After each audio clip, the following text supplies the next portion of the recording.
Okay, so now we're gonna do Group C because I'm gonna leave Group B for last because I feel like we're gonna spend a lot of time on that one. So Group C is the Netherlands, Sweden, Switzerland, Portugal. My picks, Sweden and Netherlands are gonna go through. I think Sweden are gonna be the group winners. Switzerland, Portugal, half players, but again, it's just like with Group D, right? This might not be enough quality to overcome the Sweden and Netherlands. That's my personal opinion. So I don't know if you feel the same way or. Yeah, I feel the same way. I guess we should also mention Portugal is kind of a last minute entry because Russia Stuff. was the team in there, and then Yeah, more things and no good. So yeah, Russia's out, Portugal's in. yeah. So shout out to Jessica Silva. I like that, but yeah, they kind of slid in through the most cruelest of technicalities. Yeah. So, or the wrongest. I mean, we've seen Portugal play a couple of times now. Yeah. They've played the US a few times over the last couple of years, so we have an idea of their style of play, what they're trying to do. I think they're going to be like one of those teams where progression is the key. Yeah. Just to show what else they can do, right? Because they're slowly but surely as a league and just as a nation as a whole, they are developing. Not like fast as like Spain did, right? Yeah. But they are developing, and they've got players there that you can see have a spark here and there. Like you mentioned, Jessica Silva, who we saw a lot of in the NWSL last season. But again, it's just I don't think it'll be enough to overcome the talent gap. And that's, I think that's the story for most tournaments. But in this case, again, just like we were talking about with Group D, the talent gap is too big. I don't think they'll be able to overcome that. Yeah, and I think it's also one of those things where, maybe if they had like, another team that we were talking about, maybe like a Belgium in their group or Austria or Northern Ireland or something, you could see them picking up enough points and then trying to, pick up points off one of the top who you expect to win a group. And then something gets interesting because they are a talented team. Like you said, we have seen them a few times. We did see Benfica in the Champions League. They are a good team. So like they when they were there, they had a good account of themselves. Like it wasn't like, like we have seen in Champions Leagues of the past, we'll say. Sometimes you can see some disjointed or some bad score, particularly and some national international competitions. You can see some unfortunate score lines, but I do wonder. Like for me, it's also psychologically. They thought they were out of this, and then they're in. So does that do they feel like they've got kind of like another chance to prove themselves? You mean a nothing to lose kind of mentality? Yeah, exactly. Yeah. Is it do they have nothing to lose now? Because you go in there, nobody's expecting anything of you. You shouldn't technically, if things weren't, if the world, again, keeping politics out of things, right? Good luck with that with this. Yeah. But if you couldn't, then what do you still feel like you don't belong, or do you go there and say, hey, we've always belonged here and we're going to show you? Now this is a tough group to do it because Netherlands, Sweden, and even I think to a certain degree Switzerland. Yeah, we have seen Switzerland kind of in a similar vein, to be honest. Like they're paying more attention to their women's game, building up their league a bit. We saw them in the Champions League as well. Yeah. So I do think that you have seen certain countries be able to grow, and honestly, there are some pretty talented Swiss players too. Yeah. So yeah, I mean, to me, I'm just going to reiterate. I think for them, this tournament is about progression. Yeah. If they can manage to shock a couple of people, great. Yeah. But I think for them, they're probably focusing on what can we pull out of this. We've got the opportunity now. Let's see what we can do, kind of thing. Yeah. So speaking of Switzerland, let's go ahead and talk about them. So again, I don't think they have enough talent to overcome Sweden. There's a possibility against the Netherlands, though. Yes, correct. So how do I put this? And we'll get to the Netherlands and talk about them in depth. But everyone always talks about Ramona Bachmann. To me, she is not a consistently reliable player. She's got great technique, great moves and all that. But in terms of being the focal point, the person you can rely on to say, right, they're going to make magic for us, she's not the one, right? On her day, she can turn up and cause a madness, 100%.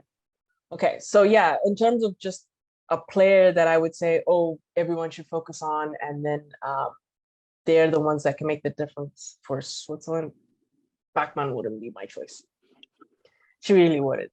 And not because I don't think she's a great player or anything like that, but she's had more than multiple occasions, right, to show that she could be the difference maker for a team, and it just hasn't happened for club and country. Now, that's not to say that Switzerland can't do something special, because they do have other players in that team that can, make something happen, right? So, for example, I'm going to ask you to say her name. So I tried this because I listened carefully, and I was like, I can do this. Now the problem is trying to do it while I'm being recorded, so this is going to be tough. But Anna Maria Crnogorcevic. Close enough. I'm going to say, you know what? Because even when she was playing for Portland, I would call her AMC because I couldn't say her name. We could just let's do that, AMC.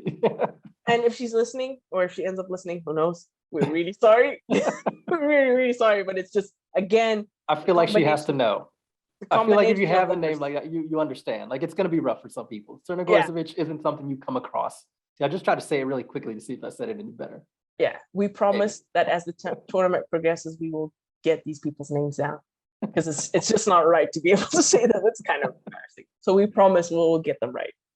Okay, so yeah, so AMC, right? She obviously people watch the NWSL know she played for Portland. She's actually played for quite a lot of teams, right? She's played with Germany and stuff like that. Right now she's with Barcelona. I think she's still with them. I don't think she's leaving at the end of the season. Yeah, I think so.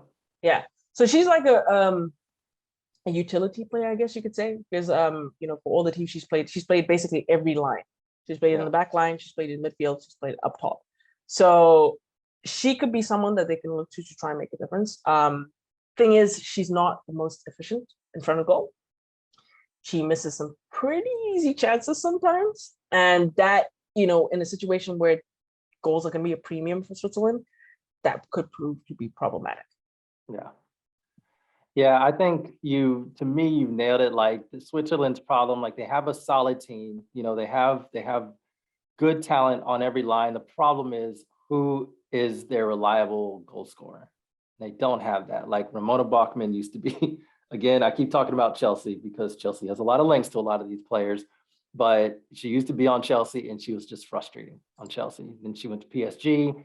And they kind of used her as like a spot player. They would put her in almost like as a super sub or somebody to like either, dribble, get fouled or something, or to keep the ball in the corner or something like that, or maybe try to pull out a good opportunity. And she had a couple good goals for them. So like, she's not incapable of putting the ball in the back of the net. The problem, like you said, is relying on her to do it consistently is a difficult thing in club. And it's definitely a difficult thing when you have like a truncated international schedule, like a big tournament like the European Championship. So that's where I see them struggling, but they are going to be a difficult team to play against because they do have quality. It just depends on like, are they going to be able to get the goals to be able to potentially take points off of some of the other clubs? Yeah. Don't really know if that's going to be the case because of their lack of a really strong, goal scorer, consistent goal scorer. Yeah. Yeah. And I would be remiss not to mention her. I'm not going to say her surname, but Leah from Arsenal. I promise I will get her. Even to this day, I still can't say her name. I really can't say her last name. I've tried. Leah Valti? Yeah. You got to say the whole name and then it goes. Leah Valti. Leah Valti, yeah. There you go. It's just, the thing is, I don't say their names a lot. Yeah.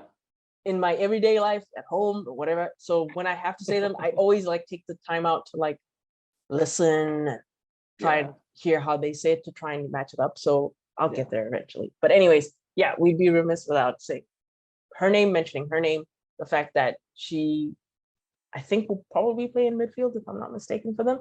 But as you were saying, it's great that she'll be there to hold down the midfield, but she's not a goal scorer. That's not really her thing. And they're going to need goals. Switzerland are going to need goals. So the obvious choice would be to look at Bachmann, but again, she's just not consistent enough for me. She really isn't. Yeah. So I would say that I'm not expecting Switzerland to. I said, possibly against the Netherlands, but even then, I'm like, the Netherlands have too much firepower to be. It'll like, if anything, it'll end up being like that crazy. What was that game against? was it Zambia? No. Was it Zambia in the Olympics? Oh yeah. Yeah. Where it was like a bonkers, like Zambia scored like 3 goals, but Netherlands scored like 6. Like yeah. One of those kind of games, Yeah. right? Where like, yes, you can get a goal, but the Netherlands are just gonna score more. Yeah. So I like that you said that, because my key game in this group is Netherlands versus Switzerland, because I do think that like Sweden, we know what to expect from them. We'll talk about them a little more in depth, but they're like, powerhouse. I think it's no surprise. We're both expecting them to top the group, right? Yeah, okay. 100%. But this is where I think it gets interesting, because Netherlands, particularly recently in international tournaments, can they be trusted? That's the question. And so I think they will be tested by the Switzerland team. And again, like, they don't have a reliable goal scorer, but if they're able to manufacture a goal, own goal, set piece, something like that, then you're looking at a very interesting game. We know Netherlands can score because they have a very talented team. But again, them in international tournaments, I know they have a new coach in Mark Parsons, and there are mixed reviews I've heard about how that's going. There's some, if you're a Dutch supporter, you can let us know which side of that you fall on. But so far I've heard mixed reviews. So this is going to be an interesting one for them. The first major tournament for him, coming as a coach of that team. Going to be interesting. I know that, Shanice van de Sanden was not brought. So that's like the first time that she wasn't on this roster in a very long time. So there are some changes that are happening, a transition, a slow one, because there's still a lot of familiar names on that team. But I just think that like this Switzerland-Netherlands game is going to be very decisive. If Switzerland can get points, then you're looking at that group really opening up. I'm going to flat out say it. I've never been convinced by Mark Parsons. Ooh, spicy. Just going to put it out there, And people say, okay, it's your all range bias. It's not. Like, I haven't, even when he was with the Spirit, right? Because if you think about it, when he left the Spirit, now, obviously, other things happened later on that we became aware of. But when he left the Spirit, the team got better. Yeah. When you look at what's happening in Portland now, he left Portland. Even though they're still in their infancy, they're better. So I'm kind of like, there's some kind of theme going on here, right? Where, like I said, I think that he, especially the more talented the roster he gets, the less able he seems to be able to put together the team in a cohesive manner. Whenever he was especially, I'll talk about Portland in particular, right? Because they always had a pretty strong team when he was there. Whenever he had a lot of talented players, he couldn't put them together well enough to be the powerhouse they should be, right? And on more than one occasion, they would just drop clangers. Like, if I'm not mistaken, he was around during the time when they were getting, dropped 5 goals by North Carolina. When Sam Kerr was going ham on them, with Chicago. That was all during his time, right? So that's the thing about Mark Parsons, is that I think the more talented the roster he gets, the less well he does. And he has a really talented roster in the Netherlands. But even the way he's put them together over the last couple of friendlies kind of makes me question, one, if he truly knows what his best team is, and two, if he does he know how to put them together to succeed, right? Because like you mentioned, they have the quality. They have, Miedema and stuff like that. You can't, expect Netherlands, where Miedema goes is where Netherlands will go. Right? So if she has a great tournament, the Netherlands are going to have a great tournament. If she has a bad tournament, the Netherlands are going to have a bad tournament. Right. And usually you could say she'll be supported by Martens, but Lieke Martens is just coming off another long layoff of injury. She played, like we had discussed beforehand, she played roughly 30, 35 minutes? 30 the Champions League final. Hour mark. Yep. And I think those were the first minutes she played in a while. So she is, again, not match fit, and she's just moved to a new club. There's all that going on, which we won't delve into, but there's all that going on. So is she going to be in the right mindset, in the right mind frame to be able to help the Netherlands? Because when she's on, she is genuinely a difference maker. Yes. Problem is she's not on enough always, consistently. And she's coming off a long injury, so you don't know where her level of fitness is, where her level of where even mentally where she's at right now, right? So the Netherlands are tricky. I still think they'll make it out of the group as runner-up. It's just after that now where they start to be really shaky.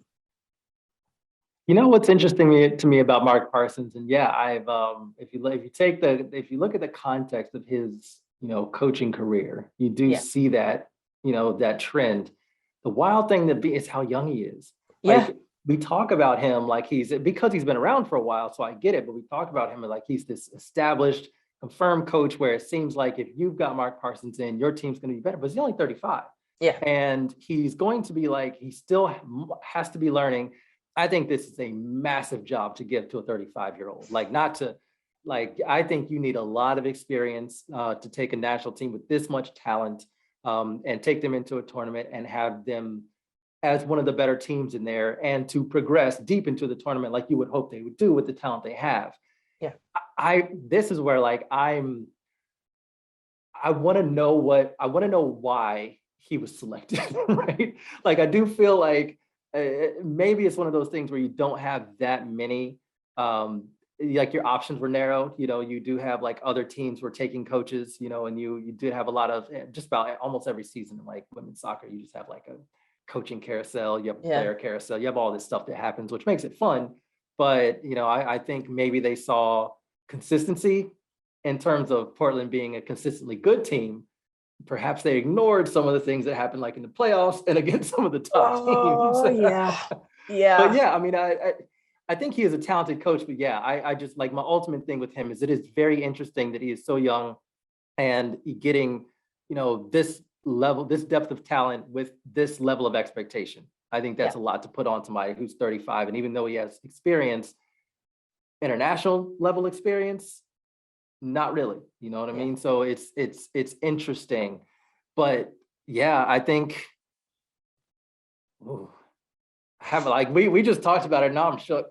I'm shook because I could see like Switzerland getting like a funny little like own goal or something fluky, and then them ended up like drawing like 1-1 with Switzerland, and that's just and that's the thing with Mark Parsons teams. They can do that. They can do that. They can sweep away a team 1 minute.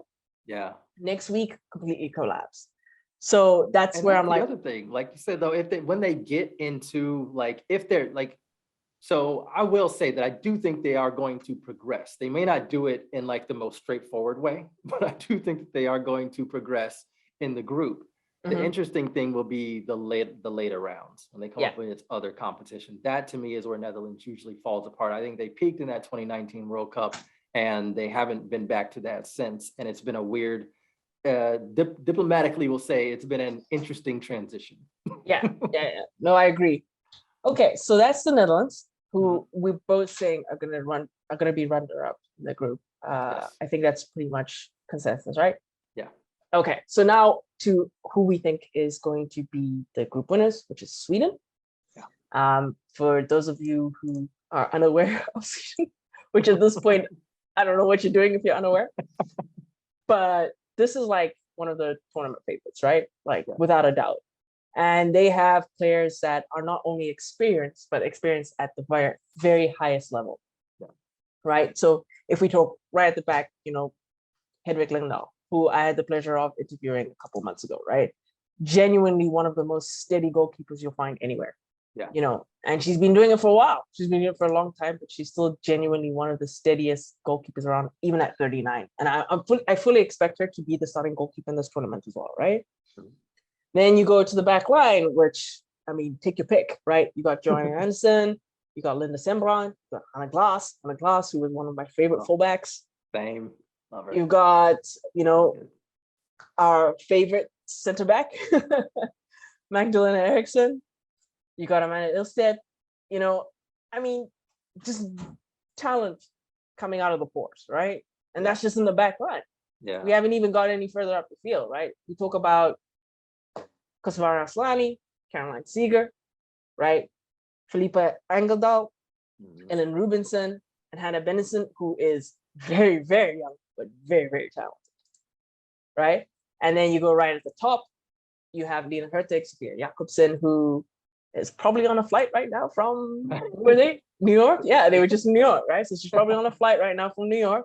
Coming back, a really solid performance, against Gotham. I think she's beginning to find her feet in the NWSL, which is not great for the rest of us, but not at all. great for Sweden and great for San Diego. And then you've got, like I said, Stina Blackstenius, Friederina Rolfo, one of our favorite players. Yeah. Just a lot of talent, just a lot of talent. And I think the one thing with Sweden, and this is not so much in the group, but this is like later on in the tournament, they just have trouble getting over the line. Yeah. They've been to finals before and they just can't seem to just do it. They can't seem to switch on and be like, okay, here we go. Boom. We finally won. Right? Yeah. That's their biggest thing, is like they have, I don't know if a snake bit is the right word, but they can't seem to just get over the line. That's the one thing about them that I just don't understand. Because they've done, like, if you just look at their record, just generally speaking, I think most of the time they finish in like the top 4 of any major tournament. Yeah. There'll be a one-off occasion where they don't make it all the way, but most of the time they make it to the top 4 of any major tournament. But they don't win. And I don't know why. I don't know why they don't win. That's going to be the interesting thing, because you think back to the Olympics and when they came out and started off strong and just embarrassed the US. Embarrassed. Now, I'm going to say this. Go back and watch Aslani's performance in that match, because it will bring you joy. If you don't like the US, or if you want to see, like, if you just want to see some excellent play, like how to play that position with the ball and without it. I think particularly without it, she was so instrumental. She was so good in that match. But yeah, I mean, this is a tough team. I think they also have tactical flexibility as well. Sometimes they play back 4, sometimes they play a back 3. And so they can do both successfully. I do think that, you did mention Jonna Anderson, and I have to say, as a Chelsea fan, she's no longer with the team, but she has struggled, I will say, against some big clubs, some wide attackers. It can be difficult for her. So if she is out there on the pitch, do expect teams to try to find a way to get in behind and face her up. But having said that, it's just, this team is stacked. Stacked. I mean, Rolfo is one of my favorite players, and Hannah Glass is one of my favorite players. I love watching these players play. I love watching them perform. Hannah Glass is just such an incredible, just a fullback. I really want her at Chelsea. But like, you have enough defenders. You have no. We got Kadisha Buchanan, which made me so happy. But we still need we need to address fullback. And yeah, but I'll stop dreaming. It's just like this team should get there, but that's like what you just said, like when they embarrassed the US, you expected, like, okay, off the back of that dominant performance, they look like they got it clicking and they're going to go and win the gold medal. And then what does Canada do to them? Right. And then you're looking at that. And of course, it was like a crazy penalty shootout and all of that business. But they ended up with the saddest, most angriest Swedish faces with their silvers. They were not happy at all. But they thought, like, after dominating the US, and they didn't have to battle the US, that's like one of those. In international competitions, Sweden and the US always battle each other. They didn't have that this time, but they had another North American come over and prevent them from winning that tournament overall. So I do think that is correct, but it also is like, just looking at this team, it's stacked. It has to happen at some point, right? Yeah, it has to, because I think probably, having the Olympics be last year, I think is great momentum for them, because they know what it's like to play well and then lose at the final hurdle. And I think if you look at the majority of the team, I'm pretty sure almost everyone, I'll have to double check the squads, but almost everyone from that Olympic squad is on the squad. And every single one of them is going to be like, this is not happening again. We're going to get to the final and we're going to win. Yeah. And I wouldn't doubt them, because they have the capability to do it. It's just, can they do it? Can they get it done?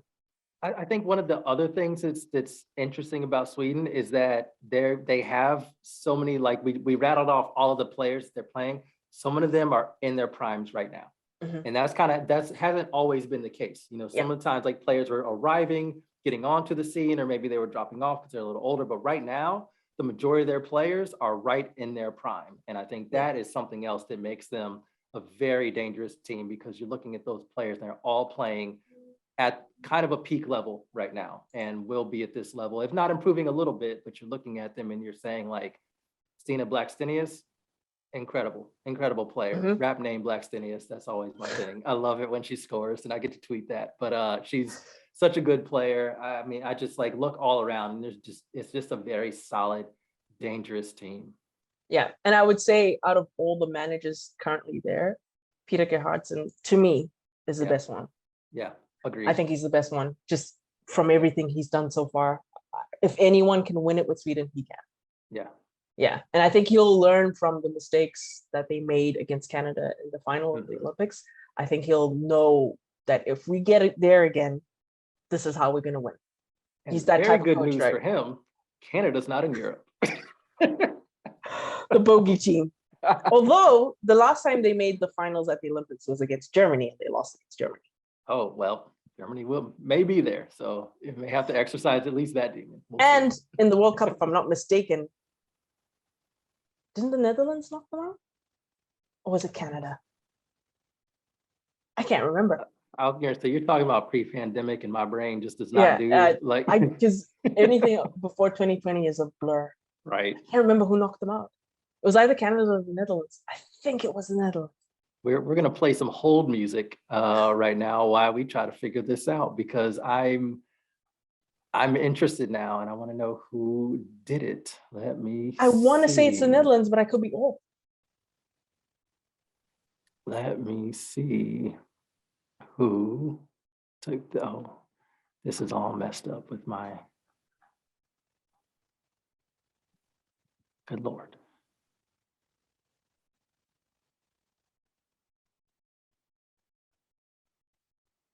What? Are you finding it? It's kind of, but it just broke it up in a weird way. So hold on.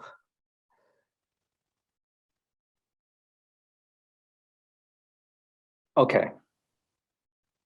No. No. I think it was Sweden. I think it was Sweden and Netherlands. Was it Netherlands? I think so. Because I don't remember. I know they finished in third. Yeah. Let me verify. It was the Netherlands. Trust it was the Netherlands. Yes, I was going to say I'm pretty sure it was Netherlands, but I didn't. It was say it was a Jackie Gronin extra time goal. That's it. Ah, yeah. Okay, it was an extra time game. Yes, that was. Oof. So yeah, so there you go. So yeah, the Netherlands are in their group. The Netherlands are in their group. So we'll see how that goes. I think, but like I said, if there's any coach that I trust to be able to fix previous errors, it'll be him. It'll be Peter Gerhardsen. I think he'll have figured out how to not only like pace themselves through the group stages and knockouts and stuff like that, but if they get to the final, how to win it, right? I think he's the type of manager who knows how to adjust and how to adapt. So yeah, that is Sweden.